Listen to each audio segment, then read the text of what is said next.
As individuals have been going through more stressful times, there's a term that's been thrown out over and over. Mindfulness, mindfulness. What does this word really mean? Some people connect it with meditation and spirituality. Other individuals talk about it as a mindset. When we think about mindfulness from a psychological perspective, researchers talk about being present-centered, in the moment, non-judgmental. The fact that our brains are so designed to be on autopilot, to be able to get things done so that we can constantly be adding more and more to our plates so that we can make habits of things. That way our brains can be focusing on other things around us to be perceiving for threats while doing the mundane day-to-day activities without requiring too much brain power.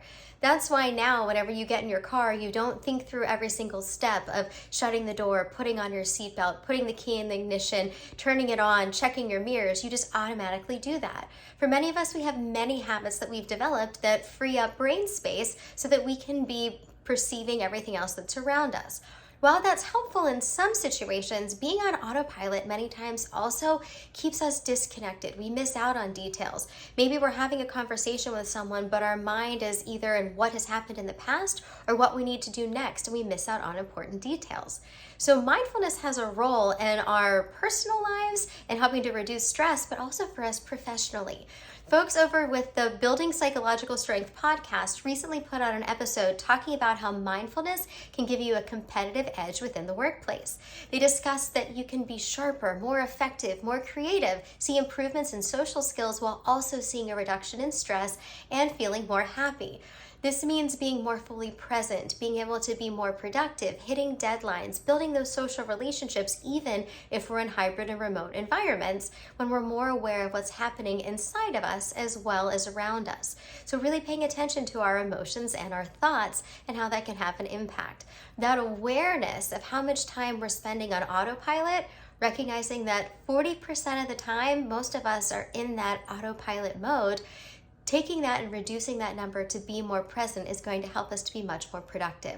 Some quick tips that we can do within the workplace to increase that focus. It can be starting a meeting with mindfulness, even taking a 2-minute pause at the beginning to have everyone think about the goals, be mindful of what we're here for, but thinking of that internally before just jumping in within the group. That gives people also the opportunity to decompress if they just came from another meeting or need that moment to fully transition over. It could be encouraging employees to carve out time to focus on an individual task.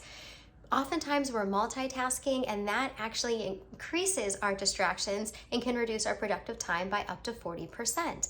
Even just building in mindful breaks where we can set a timer even a few times throughout the course of the day to remind us to stop and take a moment and to pay attention to how we're emotionally feeling and what else is happening around us helps us to bring ourselves back to the present moment, be able to focus better, increase our attention and concentration, which positively can impact our memory and our productivity, as well as reducing our stress.